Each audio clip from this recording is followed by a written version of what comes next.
اور پاکستان مسلم لیگ نون جب نظر نہیں آ رہی تو کیا حکومت کامیاب ہوگی؟ یہ تمام چیزیں تھیں رائے صاحب۔ اور ایسے ماحول میں اگر لاہور سے جب سونامی ٹکرائے گا آج، اور اگر کہیں نہ کہیں کلیش ہو جاتے تو یہ حکومت کے لیے یقیناً ایک سوکی کا باعث بنتا اور مشکلات ان کی اضافہ ہونا تھا رائے صاحب۔ دیکھیں ہاشمی صاحب، اس خبر کے اندر اسٹیبلشمنٹ سے جڑی بھی ایک خبر چھپی ہے، کیونکہ اگر یہ کہا جائے کہ مریم نواز کی حکومت نے تحریک انصاف کو جلسے کی اجازت دی ہے تو یہ بالکل غلط ہوگا۔ یہ جو پیچھے آئینی ترمیم کو پاس کروانے میں، منظور کروانے میں یہ کٹ پتلی حکومت ناکام رہی ہے، اور اس کے بعد اسٹیبلشمنٹ کے سورسز سے یعنی GHQ کے ذرائع سے جو خبریں سامنے آئیں جن میں یہ کہا گیا کہ شہباز شریف کی حکومت کو 15 دن کی ڈیڈ لائن دی گئی کہ 15 دن کے اندر یہ آئینی ترمیم منظور کروائیں، اور نصرت جاوید صاحب کے بقول 60 دن کی ڈیڈ لائن دی گئی۔ یہ کہا گیا کہ شہباز شریف صاحب 60 دن کے اندر یہ آئینی ترمیم منظور کروائیں، ورنہ بصورت دیگر آپ کی حکومت کی چھٹی۔ تو ہاشمی صاحب، اس پوری صورتحال میں تحریک انصاف کو لاہور میں جلسے کی اجازت ملنا، یہ اصل میں آپ کہہ لیں کہ ایک طرح سے اس کٹ پتلی حکومت کے لیے بھی ایک پیغام ہے کہ ٹھیک ہے، اگر ہم نے آپ کو الیکشن مینیج کر کے مسلط کیا ہے، لیکن اگر آپ ہم سے دھوکہ کریں گے، آپ جان بوجھ کے آئینی ترمیم کے لیے نمبر پورے نہیں کریں گے، تو پھر ہم آپ کے پیرالل جو ہے، جو ایک بہت بڑی تحریک انصاف کی قوت ہے، جو کہ اصل میں وزارت عظمیٰ کی بھی حقدار تھی، جو کہ پاکستان کے پورے مینڈیٹ کی حقدار تھی، تو پھر ہم اس کو بھی سپیس دے سکتے ہیں۔ تو اس لیے یہ جو اجازت ملی ہے اس کو اس کانٹیکسٹ میں بھی دیکھنا چاہیے، کیونکہ ہاشمی صاحب، مریم نواز اور ان کی جو مشینری ہے اس نے پورا زور لگایا تھا کہ لاہور میں یا پنجاب میں PTI کو کسی بھی صورت جلسے کی اجازت نہ دی جائے۔ اب عمران خان صاحب نے چونکہ اعلان کر دیا تھا کہ ہم ہر صورت میں مینار پاکستان پر جلسہ کریں گے، تو مینار پاکستان سے بھی 2-3 دلچسپ ویڈیوز جو ہیں یہ وائرل ہوئی ہیں، کیونکہ وہاں کچھ صحافی پہنچے اور انہوں نے یہ ویڈیوز وہاں سے بنائیں جن میں یہ دیکھا جا سکتا ہے کہ اتنا خوف تھا کہ یہ جو مینار پاکستان کے 6 گیٹس تھے، ان 6 کے 6 کے اوپر تالا لگا دیا گیا۔ لیکن اب جس لوکیشن کے اوپر یہ جلسہ ہو رہا ہے اس کے اندر بھی ایک ٹوسٹ ہے، یعنی ایک طرف تو PTI کے جو ارکان پارلیمنٹ ہیں، ارکان پنجاب اسمبلی، یہ جب گئے مینار پاکستان میں جہاں انہوں نے ایکچولی جلسہ گاہ بنانا تھا، اور آپ دیکھیں کہ PTI کا کانفیڈنس اتنا تھا، سب کو پتہ ہے کہ مینار پاکستان کے گراؤنڈ کو بھرنا تقریباً ناممکن ہوتا ہے۔ کبھی شریف خاندان کی جرت نہیں ہوئی کہ یہ مینار پاکستان پر جلسہ کریں، اور ایک آدھ مرتبہ تاریخ میں اگر انہوں نے وہاں جلسہ بھی کیا ہے تو مینار پاکستان کے گراؤنڈ کا ایک پلاٹ جو ہے اس کو الگ کر کے، سمجھ لیں کہ ایک پلاٹ کو الگ کر کے وہاں ٹینٹ وغیرہ لگا کے، کرسیاں لگا کے بہت بہت فاصلے پہ تو یہ جلسہ کرتے ہیں۔ لیکن تحریک انصاف کا کانفیڈنس اتنا تھا، کیونکہ لاہور میں 1-2 نشستوں کے سوا PTI نے لاہور سے کلین سویپ کیا۔ مثال کے طور پر سلمان اکرم راجہ نے اون چودھری کے خلاف اپنی نشست جیتی، اسی طرح لطیف کھوسہ نے اپنی نشست جیتی، اسی طرح یاسمین راشد صاحبہ نے نواز شریف کو ہرایا، حمزہ شہباز کو بھی شکست ہوئی تھی ان کے اپنے حلقے میں، شہباز شریف کی جیت جو ہے یہ بھی مشکوک ہے۔ تو اس لیے خطرہ یہ تھا کہ پورا لاہور جو ہے وہ اس سونامی میں آ جائے گا، اس کٹ پتلی حکومت کو، اور PTI بہت کانفیڈنٹ تھی کہ لاہور کے تمام لوگ اور پھر باقی جو شہر ہیں وہاں سے بھی جو قافلے آئیں گے تو یہ پورا مینار پاکستان بھر جائے گا۔ اس لیے پہلا اقدام تو یہ کیا گیا کہ مینار پاکستان پر جلسہ نہیں کرنے دیا گیا۔ لیکن اب جس جگہ پہ یہ جلسہ ہو رہا ہے اس کے متعلق ایک اہم بات یہ ہے کہ یہ شہباز شریف کے حلقے میں،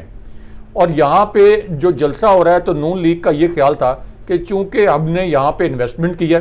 یہاں سے ہم نے ووٹ خریدے ہیں، یہ بہت عرصے تک نون لیگ کا حلقہ رہا جب تک PTI نے لاہور کو اور پنجاب کو نون لیگ سے چھین نہیں لیا۔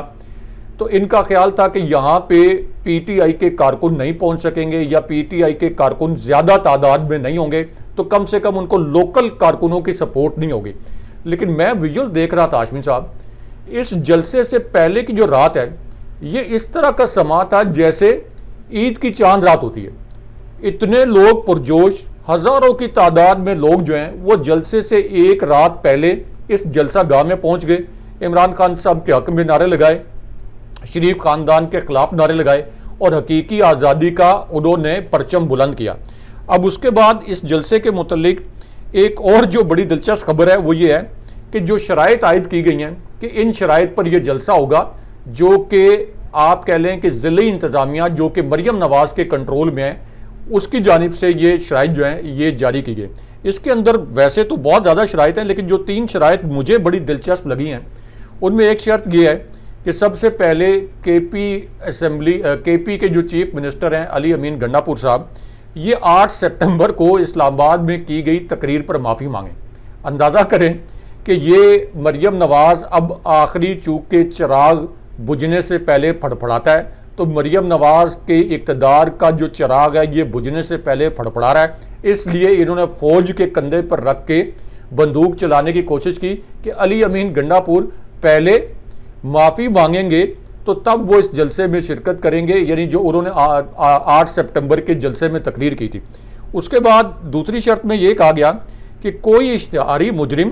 جلسے میں شرکت نہیں کرے گا، سٹیج پر نظر نہیں آئے گا، اور اگر کوئی اشتہاری مجرم سٹیج پر نظر آیا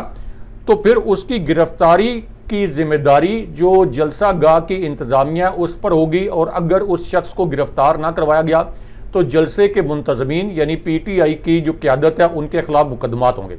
اب اس کے اندر ایک اہم بات یہ ہے کہ اچھا میں ایک چیز اس میں ایڈ کر دوں، 3700 لوگ ہیں رائے صاحب 9 مئی کے مفرور جو ہیں، اور ان کے حوالے سے یہ ایڈوائزری بھی آئی ہے کہ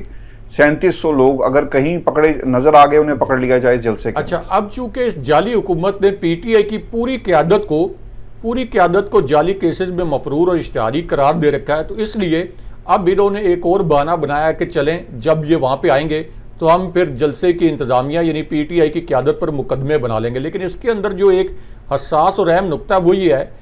کہ یہ تو جعلی کیس میں ان کو اشتہاری قرار دیا گیا خود گورنمنٹ نے،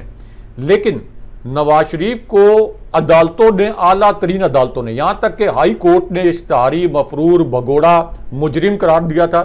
اور ان کے وارنٹ گرفتاری کے جو سمن ہے ان کی تعمیل لندن میں جا کے کرانے کا حکم دیا تھا۔ اس کے باوجود نواز شریف نے جلسوں میں شرکت بھی کی،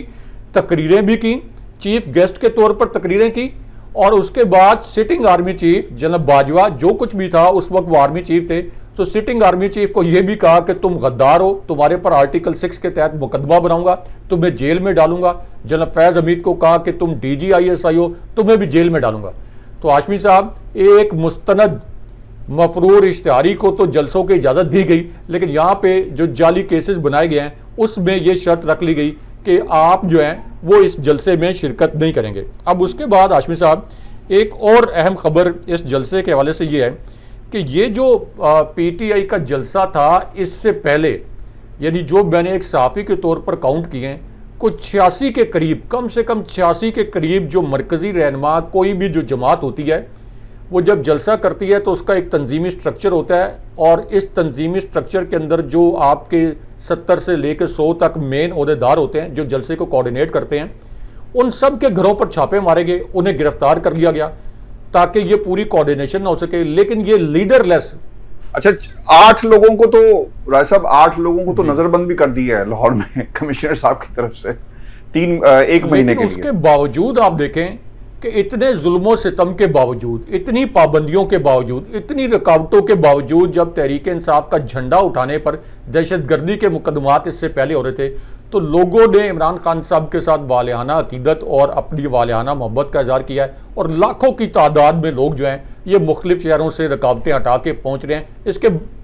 اچھا، ایک خبر بھی میں دے دوں رائے صاحب اس حوالے سے، وہاں پہ چونکہ ضلعی انتظامیہ کے پاس رپورٹس آتی ہیں، قانون نافذ کرنے والے ادارے خفیہ، تو رائے صاحب ایک خبر میرے پاس آج میری کچھ لوگوں سے لاہور میں بات ہوئی، کیونکہ میرا لاہور شہر ہے، اور پتہ یہ چلا کہ خفیہ اداروں کی یہ رپورٹ تھی کہ اگر آپ نے کسی بھی مقام کے اوپر ان کو روکا، کیونکہ خان صاحب نے یہ کہا تھا کہ اگر انہوں نے ہمیں لاہور میں جلسہ کرنے کی اجازت نہ دی تو پھر مینار پاکستان کے اوپر ہم احتجاج کریں گے، اور جہاں پہ روکا جائے گا وہیں پہ دھرنا دے دیا جائے گا، اور یہ احتجاج اداروں کی رپورٹ ہے کہ یہ احتجاج پورے ملک میں پھیل سکتا ہے، تو بہتر یہی ہوگا کہ انہیں درمیانی راستہ دیا جائے، یہ لوگ آئیں، اور کلیش کی صورتحال بن سکتی ہے۔ رائے صاحب، یہ بھی رپورٹ دی گئی کہ کے پی سے جو قافلے آئیں گے، پنجاب کے اندر سے جو قافلے آئیں گے، ان کی تعداد ہزاروں میں ہوگی،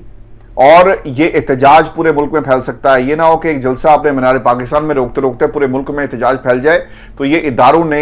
اداروں کی خفیہ ایجنسیز کی رپورٹ تھی, یہ اس کمیٹی کے سامنے رکھی گئی اور اس کے بعد یہ ساری سچویشن جو ہے بنی ہے. ہیونگ سیڈ دیٹ رائے صاحب, یہ گرفتاریاں کریں, جو لوگوں کو پکڑیں, جیسی مرضی شرائط رکھیں, لیکن رائے صاحب حکومت کو گھٹنوں پر لانے میں عمران خان نے کی جو وارننگ تھی وہ بھرپور طریقے سے کام کی ہے, اور اب جلسہ ہونے جا رہا ہے اور شرائط جیسی بھی ہیں. لیکن ایک چیز اس میں شاید لاہور کے جو بہلے وقوع سے لوگ واقف نہیں ہیں رائے صاحب, جو لاہور کی کینال روڈ ہے وہاں سے 25 کلومیٹر دور اگر آپ فیروز پور روڈ سے ٹریول کر رہے ہیں تو یہ جگہیں, اور یہ لاہور سے اس علاقے کو یہ لاہور میں نہیں آتا بلکہ یہ رنگ روڈ سے بھی بہت دور ہے. اچھا, دوسری بات آپ کو یاد ہے نا کہ اسلام آباد کی چونکہ آپ رہنے والے ہیں تو اس میں ٹوسٹ یہ تھا کہ جو قافلے KPK سے آنے تھے وہ شہر میں سے گزر کے جاتے, اور انہوں نے جگہ جگہ کنٹینرز لگا کے راستے بند کر دیے اور تاکہ لیٹ ہو. اب رائے صاحب یہاں پر بھی یہی کام ہو رہا ہے, جو قافلے قصور سے آئیں گے وہ تو جلدی پہنچ جائیں گے کیونکہ کانا بہت ہی قریب ہے قصور سے, لیکن جو قافلے GT روڈ سے آئیں گے یا رنگ روڈ سے آئیں گے انہیں لاہور شہر میں سے گزر کر جانا پڑے گا. اگر انہوں نے رنگ روڈ بند کر دی تب بھی آپ نہیں پہنچ سکتے, اور شہر کے اندر سے فیروز پور روڈ سے اگر آپ نہیں جا سکتے تو اس کا مطلب یہ ہوا کہ اسٹریٹجی رائے صاحب انہوں نے وہی رکھی ہے اور ہر طرح سے کوشش کی جائے گی. چونکہ 3 سے 6 کا ٹائم ہے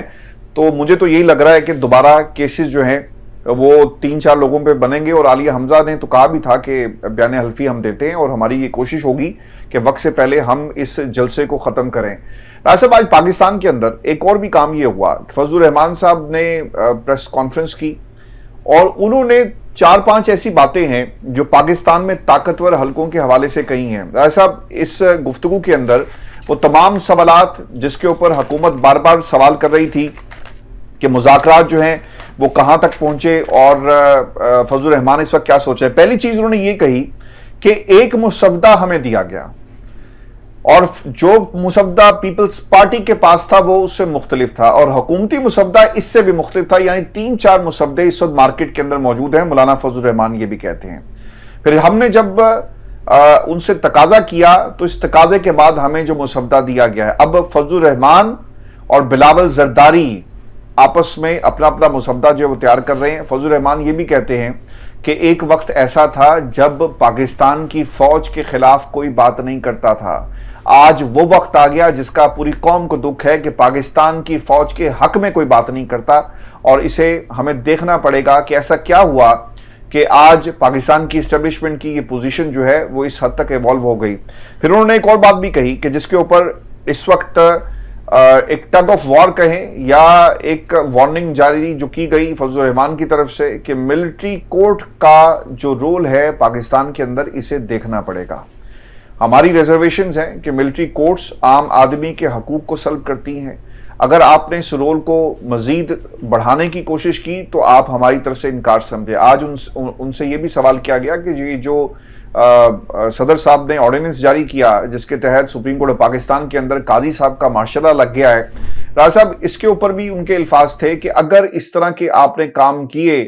تو پاکستان پیپلز پارٹی کے ساتھ ہمارے مذاکرات جو ہیں وہ مفاہمت میں سب سے بڑی رکاوٹ ہوں گے اور یہ باتیں آگے نہیں بڑھیں گی. اب ایک سوال رائے صاحب ان سے یہ بھی ہوا کہ یہ جو کانسٹیٹیوشنل عدالت والا معاملہ ہے اس کے اوپر آپ کی کیا رائے ہے, تو وہ یہ کہتے ہیں کہ کانسٹیٹیوشنل پیکج کے اوپر ہماری رائے ہمیشہ سے رہی کہ ملک کے اندر ایک آئینی عدالت بننی چاہیے, لیکن یہ یاد رکھیں کہ اگر آپ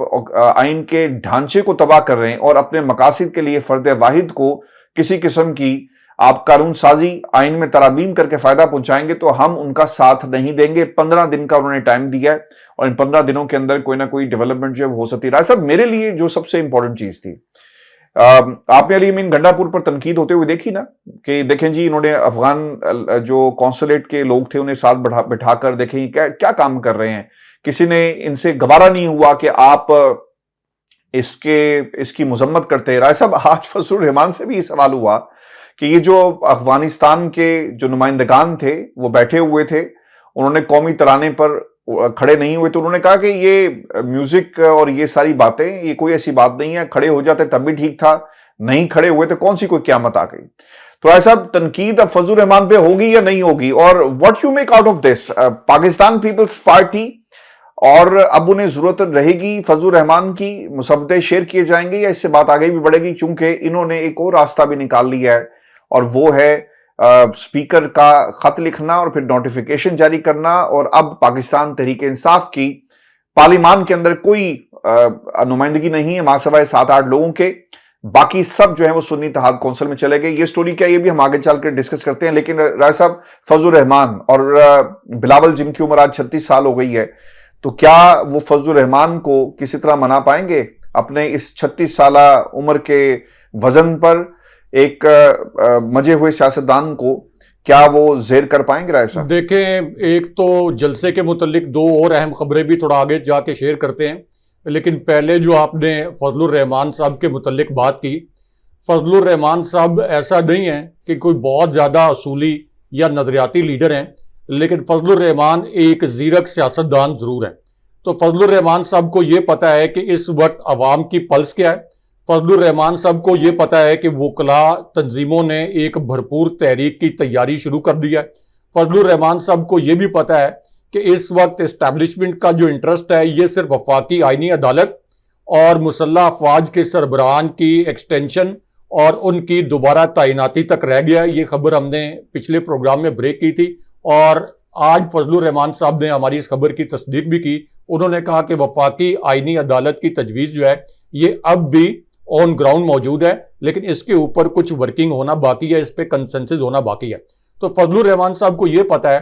کہ اگر وہ اس جعلی آئینی ترمیم کے حق میں انہوں نے ووٹ دے دیا اور انہوں نے اگر کچھ مراحت حاصل کر بھی لیں جو کہ ان کو دی جا رہی ہیں، تو اس کٹ پتلی حکومت کا کوئی مستقبل نہیں ہے، بہت جلدی اس حکومت نے گر جانا ہے، اور اس کے بعد پھر فضل الرحمان صاحب کی عوامی سطح پر جس طرح کی رسوائی ہوگی وہ افورڈ نہیں کر سکتے، کیونکہ اس سے پہلے ہی تحریک انصاف نے کے پی، جہاں پہ فضل الرحمان صاحب کی سیاست ہے، وہاں پہ کے پی میں ان کو کلین سویپ کر دیا تھا۔ تو اس لیے فضل الرحمان صاحب نے بلاول زرداری کے یہ جو پول کھولے ہیں،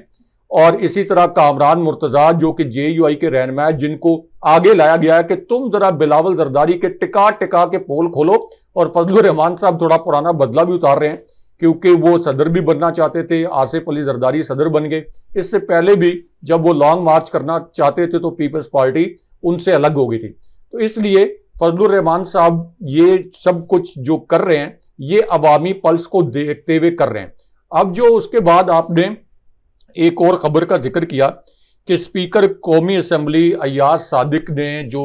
خط لکھا، پھر الیکشن کمیشن نے اب ایک گھنونی واردات کی، لیکن پہلے جسٹس فائز عیسیٰ کی گھنونی واردات کا ذکر کرنا اور اس کے متعلق جو انسائیڈ سٹوری سامنے آئی ہے، جو کہ وقت سے پہلے اب نے اسی پروگرام میں بیان کر دی تھی گزشتہ روز، لیکن اب اس کے اندر ایک ٹوسٹ بھی ہے، کیونکہ یہ جو جسٹس فائز عیسیٰ جو جمعرات کے روز جو ایک کمیٹی کا اجلاس ہونا تھا، یعنی جو آپ کے 3 سینئر ججز کی کمیٹی ہے جس میں جسٹس منیب اختر، جسٹس منصور علی شاہ اور اسی طرح چیف جسٹس فائز عیسیٰ شامل ہیں، تو انہوں نے اس اجلاس میں طے کرنا ہوتا تھا کہ کون سے مقدمے میں کون سا بینچ بنے گا۔ تو جمعرات کو اچانک کنی کترا کے فائز عیسیٰ گھر چلے گئے اور اس کے بعد انہوں نے اپنے خود کو کمرے میں بند کر لیا اور یہ کہا کہ میں سو گیا ہوں۔ لیکن آپ دیکھیں کہ اس کے فوراً بعد ایک ترمیمی آرڈیننس جاری ہوا۔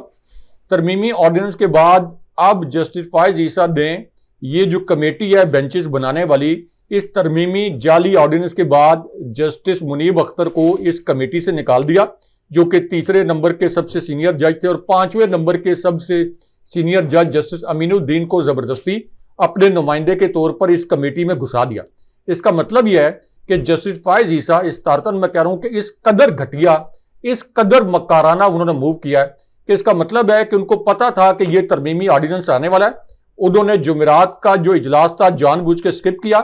تاکہ ان کو کوئی ایسا بینچ نہ بنانا پڑ جائے جو کہ میرٹ پر ہو، کیونکہ اس وقت جسٹس فائز عیسیٰ اس کمیٹی میں اقلیت میں تھے، جسٹس منصور علی شاہ، جسٹس منیب اختر اکثریت میں تھے۔ تو انہوں نے ایک دن کا ویٹ کیا اور مکارانہ طریقے سے یہ کہا کہ آج میں گھر چلا گیا ہوں، اور اگلے دن پھر اس پوری کمیٹی کو تبدیل کر دیا گیا، اور یہ وہی جسٹس فائز عیسیٰ ہیں۔ ان کے ابھی حال ہی میں ریمارکس آئے ہیں، ابھی حال ہی میں کوئی چند ہفتے پہلے، کہ انہوں نے کہا تھا کہ ترمیمی آرڈیننس اور آرڈیننس کے ذریعے قانون سازی کرنا یہ پارلیمنٹ کی توہین ہے، اس سے اچھا تو ہے کہ پارلیمنٹ کو بند کر دیں۔ لیکن اپنی ایکسٹینشن کے لیے یا آئینی عدالت کا سربراہ بننے کے لیے مرے جا رہے ہیں. یعنی یہ کہتے ہیں کہ یہ چند کرائے کے صحافی، یعنی سپریم کورٹ کے رپورٹرز کو کہتے ہیں کہ یہ چند کرائے کے صحافی جو ہیں یہ مجھ پر تنقید کرتے ہیں. یہ چند کرائے کے صحافی نہیں ہیں، یہ سپریم کورٹ کور کرنے والے صحافی جو ہیں. چونکہ میں 23 سال سے ہاشمی صاحب اسلام آباد میں صحافت کر رہا ہوں، اس وقت کوئی بھی آپ کی جو بیٹ ہے، کوئی بھی بیٹ، اس کے اندر جو سب سے صاف ستھرے صحافی ہیں، سب سے صاف ستھرے صحافی، میں باقی بیٹس کے صحافی بھی صاف ستھرے ہیں، لیکن جن کا سب سے ستھرا کریکٹر ہے وہ ہیں سپریم کورٹ کو کور کرنے والے رپورٹرز. ان میں سے میں کہتا ہوں 99% سے زائد ایسے ہیں جن کے کریئر کے اوپر کسی قسم کی کوئی کرپشن کا یا پیسے لینے کا داغ نہیں ہے. ان کے متعلق یہ بات کر رہے ہیں اور ان کو یہ نہیں پتا کہ اس وقت پورا پاکستان، جسٹس فائز عیسیٰ کو یہ نہیں پتا کہ پورے پاکستان کے وکلاء، پورے پاکستان کے عوام، پورے پاکستان کی سول سوسائٹی، ریما عمر جیسے جو قانوندان اور دانشور ہیں، جو حامد خان جیسے وکلاء ہیں، جو علی احمد کرد جیسے وکلاء ہیں، یعنی پاکستان کے اندر جو آزاد صحافی ہیں، عالمی میڈیا، وہ سب جسٹس فائز عیسیٰ کو لعنت ملامت کر رہا ہے. اور وہ کہہ رہے ہیں کہ چند لوگ مجھے گالیاں دیتے ہیں، کیونکہ چیف جسٹس کو گالیاں دینا بڑا آسان ہوتا ہے. تو آپ کا کنڈکٹ کیسا ہے؟ یعنی آپ دیکھیں کہ جسٹس نہیں تو آپ میری ایک بات سنیں راجہ صاحب، آپ نے سلمان اکبر راجہ پریس کانفرنس کرنے گئے تھے نا، تو سارے صحافی ہاتھ کھڑے انہوں نے کر دیے کہ جناب ہم آپ کا بائیک آؤٹ کر رہے ہیں، پہلے علیم بن گنڈا پور کو کہ معافی مانگے. تو قاضی صاحب معافی مانگیں گے کرائے کے صحافی اور جو انہوں نے باتیں کہی ہیں؟ دیکھیں، قاضی صاحب تو شکر کریں گے، یہ صحافیوں کو قاضی صاحب کا بائیک آؤٹ نہیں کرنا چاہیے. یعنی ویسے اگر کوئی اور ہوتا، یعنی بلاول زرداری نے یہ بات کی ہوتی یا کسی اور سیاسی لیڈر نے بات کی ہوتی تو پھر صحافی اپنا بائیک آؤٹ کرتے. لیکن قاضی صاحب تو سجدہ شکر بجا لائیں گے کہ یہ بائیک آؤٹ کر دیں. اور جسٹس فائز عیسیٰ کی منافقت کو جس طرح سے یہ سپریم کورٹ کے رپورٹرز، ان کی جرت کو سلام ہے، ان کی ایڈیٹوریل سینس کو سلام ہے کہ جس طرح سے یہ لمحہ بلمحہ وہاں سے حقائق قوم کے سامنے لے کے آتے ہیں اور پھر جسٹس فائز عیسیٰ کی شخصیت کے جو مختلف پہلو ہیں یہ پوری قوم تک جو ہے یہ پہنچاتے ہیں. تو اگر انہوں نے بائیک آؤٹ کر دیا تو جسٹس فائز عیسیٰ تو بڑے خوش ہوں گے. تو اس لیے ہم تو اس پلیٹ فارم سے ان سے اپیل کرتے ہیں کہ بالکل جسٹس فائز عیسیٰ کی عدالت کا بائیک آؤٹ مت کریں، بلکہ جسٹس فائز عیسیٰ کے متعلق یہ جو حقائق آپ لے کے آ رہے ہیں قوم کے سامنے، یہ حقائق سامنے لاتے رہیں. کیونکہ جسٹس فائز عیسیٰ کو ویسے تو وہ انہوں نے خود اس طرح کے فیصلے دیے کہ پوری دنیا کے سامنے بے نقاب ہو گئے، لیکن چونکہ ان کی پرسنالٹی کو سپریم کورٹ کے رپورٹرز سے زیادہ کوئی اچھا نہیں جانتا، تو انہوں نے ان کی پرسنالٹی کے متعلق، ان کے فیصلوں کے متعلق، ان کے پچھلے فیصلے جو نکال کے انہوں نے کوٹ کر کے وی لاگز کیے ہیں یا خبریں دی ہیں یا تجزیے کیے ہیں، ان سے پتہ چلتا ہے کہ جسٹس فائز عیسیٰ کو جو یہ لوگ کہہ رہے ہیں سپریم کورٹ کے رپورٹرز کے اسٹیبلشمنٹ کے سب سے مکار اور گھٹیا ایجنٹ ہیں، تو وہ بالکل 100% درست کہہ رہے ہیں. صاحب یہ پاکستان دنیا کی شاید ایسی واحد پارلیمنٹ ہے جہاں پر ہر روز پارٹی پوزیشن جو ہے وہ چینج ہو جاتی ہے، اور اس وقت جو پارٹی پوزیشن چینج کی گئی ہے، سردار ایاز صادق صاحب نے، جن کے بارے میں پی ٹی آئی نے بہت سارے نعرے مارے جب ان کے پروڈکشن آرڈرز جو ہیں جاری کیے گئے، لیکن اب ان کے حق میں نعرے ہوں گے یا مخالفت میں، اس واقعے کے بعد قومی اسمبلی سیکریٹریٹ کی جانب سے رائے صاحب ایک پارٹی پوزیشن جو ہے وہ جاری کی گئی. نوٹیفیکیشن کے مطابق نون لیگ اور پاکستان پیپلز پارٹی اور جے یو آئی سے واپس لی جانے والی نشستوں کا پارٹی پوزیشن میں ذکر کیا گیا ہے. نئی پارٹی پوزیشن 18 ستمبر کو جاری کی گئی. اعلامیے کے مطابق حکومت بینچز پر قومی اسمبلی میں مسلم لیگ نون کے 110 اور پاکستان پیپلز پارٹی کی 69 نشستیں ہیں، جبکہ ایم کیو ایم پاکستان کی 22 اور کاف لیگ کی 5، آئی پی پی کی 4، مسلم لیگ ضیاء بلوچستان عوامی پارٹی اور نیشنل پارٹی کا ایک رکن ہے. قومی اسمبلی سیکریٹریٹ کے مطابق حکومتی بینچز پر 20 مخصوص نشستوں کے علاوہ 213 اراکین ہیں، جبکہ اپوزیشن بینچز پر سنی اتحاد کونسل کے 80، جے یو آئی کے 8، پاکستان تحریک انصاف کے حمایت یافتہ 8 آزاد اراکین، اور اس کے ساتھ ساتھ Pakhtunkhwa Milli Awami party, B N P, Mengal اور ایم ڈبلیو ایم کا ایک ممبر اس کے اندر شامل ہے. اپوزیشن بینچز پر موجود ایک آزاد رکن نے نون لیگ میں شمولیت اختیار کر رکھی ہے، اور سیکریٹریٹ کے مطابق مسلم لیگ نون کو 15، پیپلز پارٹی کو 5 اور جے یو آئی کو 3 مخصوص نشستیں دی گئی تھی، تاہم مخصوص نشستیں گنتی میں شامل نہیں ہیں. اگر اسمبلی اراکین کی تعداد 23 مخصوص نشستوں کے بغیر دیکھی جائے تو رائے صاحب یہ 313 ہے، اور خالی اور متنازع 23 نشستیں پاکستان تحریک انصاف کو دینے کے بعد تعداد 336 ہو جائے گی. اور یہ رائے صاحب ہمارا پاکستان ہے اور یہ ہماری جمہوریت ہے جو پوری قوم کو مبارک ہو, اور خاص طور پہ ان سیاستدانوں کو. رائے صاحب, ہیونگ سیڈ دیٹ, ایک تو یہ نمبرز جو اس وقت حکومت کر رہی ہے, ایک تو انہوں نے آرڈیننس کے ذریعے, اور پھر اس کے ساتھ جسٹس قاضی فیض عیسیٰ کل گھر چلے گئے تھے, ہم نے خبر یہاں سے دی, اور انہوں نے جا کر کہا, جب ان سے رابطہ کیا گیا کہ آج کمیٹی کا اجلاس ہے, جسٹس منیب اور جسٹس منصور انتظار کر رہے ہیں, تو انہوں نے اپنی عدم دستیابی کا ذکر کیا. لیکن آج ادھر سے آرڈیننس آتا ہے, کل اسے آپ نے اس کمیٹی کا اجلاس نہیں بلایا جس میں 63A کے حوالے سے بینچ بننا تھا. آج آرڈیننس آیا, صدر صاحب نے دستخط کیے, دستخط کرنے کے بعد ساتھ ہی جب قاضی صاحب ایک خاتون سے لڑ رہے تھے ایک عدالت کے اندر, اس وقت انہوں نے نوٹیفیکیشن کر دیا رجسٹرار صاحب نے, اور جسٹس منیب اختر کو اب اس کمیٹی سے الگ کر دیا گیا تاکہ 63A فلور کراسنگ کے حوالے سے رائے صاحب جو یہ مرضی کا بینچ بنا کر مرضی کا فیصلہ لینا چاہتے ہیں, یہ کام جو ہے وہ کرنے جا رہے ہیں. رائے صاحب دیکھیں, یہ پلان تو بنایا گیا ہے کہ اپنی مرضی کے فیصلے لیے جائیں, بلکہ ایک چینل نے تو یہ سٹوری کی ہے کہ یہ جو انہوں نے نئی پارٹی پوزیشن اچانک الیکشن کمیشن کو جو اسپیکر قومی اسمبلی ایاز صادق کا خط ملا ہے, تو اس کے بعد پی ٹی آئی کا اصل میں قومی اسمبلی سے وجود ہی ختم کر دیا گیا, کیونکہ اس سے پہلے تو پی ٹی آئی کا 39 نشستیں جو ہیں پی ٹی آئی کو دی گئی تھیں. 41 نشستوں کے متعلق یہ کہا گیا تھا کہ یہ جو 41 نشستیں ہیں یہ آزاد ہیں, لیکن اب سنی اتحاد کونسل کی نشستیں جو ہیں یہ 80 کر دی گئی ہیں, اور پی ٹی آئی کے پاس جو 39 ارکان تھے باقاعدہ, یعنی ان کی پارٹی کے فلیگ شپ کے اوپر, تو اس فلیگ شپ سے اب وہ نشستیں بھی ہٹا دی گئی ہیں. تو اس سے آپ اندازہ کر لیں کہ سپریم کورٹ کے فیصلوں کی کس طریقے سے کھلی توہین کی جا رہی ہے. لیکن ہاشمی صاحب, یہ جو ابھی ترمیمی آرڈیننس لے کے آئے تھے, یا یہ جو ایاز صادق نے الیکشن کمیشن کو یہ نام نہاد خط لکھا اور اس کے نتیجے میں یہ گھناؤنی واردات کی گئی, یہ تو اسلام آباد ہائی کورٹ میں بھی چیلنج ہو سکتا ہے, اور اس کو اسلام آباد ہائی کورٹ میں چیلنج کرنا چاہیے. خاص طور پر یہ جو آپ کا ایک ترمیمی آرڈیننس جو کہ کمیٹی کو تبدیل کرنے کے لیے لایا گیا بڑی عجلت کے اندر, جس میں بینچ بنانے والی کمیٹی جو ہے اس کو تبدیل کیا گیا. لیکن دوسری جانب ہاشمی صاحب, یہ جو جلسہ ہے اس کے حوالے سے ایک خبر یہ لانچ کروائی گئی کہ علی امین گنڈا پور صاحب پروبیبلی اس جلسے میں شرکت نہیں کریں گے, اور انہوں نے کوئی خان صاحب کو پیغام پہنچایا کہ کچھ رکاوٹیں ہیں تو اس کے باعث میں اس جلسے میں شرکت نہیں کروں گا. اب یہ خبر لانچ تو کروائی گئی, لیکن جیسے یہ خبر لانچ کروائی گئی اور ایک چینل پر چلی, تو اس کے فوراً بعد علی امین گنڈا پور صاحب نے ایک ویڈیو پیغام جاری کر دیا, اور اس میں انہوں نے کہا کہ میں خود یہ قافلوں کی جو سربراہی ہے جو کے پی سے چلیں گے, ان کی میں خود سربراہی کروں گا, خود وہاں پہ پہنچوں گا, اور حقیقی آزادی کی منزل پانے تک یہ جو اوچھے ہتھ کنڈے ہیں ان سے ہم گھبرانے والے نہیں ہیں. تو اس کا مطلب یہ ہے کہ اس لاہور سونامی کے لیے پوری پی ٹی آئی جو ہے یہ آن بورڈ ہے. جتنے چھاپے مارے گئے, جتنی گرفتاریاں ہوئیں, جتنے کریک ڈاؤن کیے گئے, اس کے باوجود یہ ایک اور تاریخی جلسہ پی ٹی آئی نے عملی طور پر کر کے دکھایا ہے.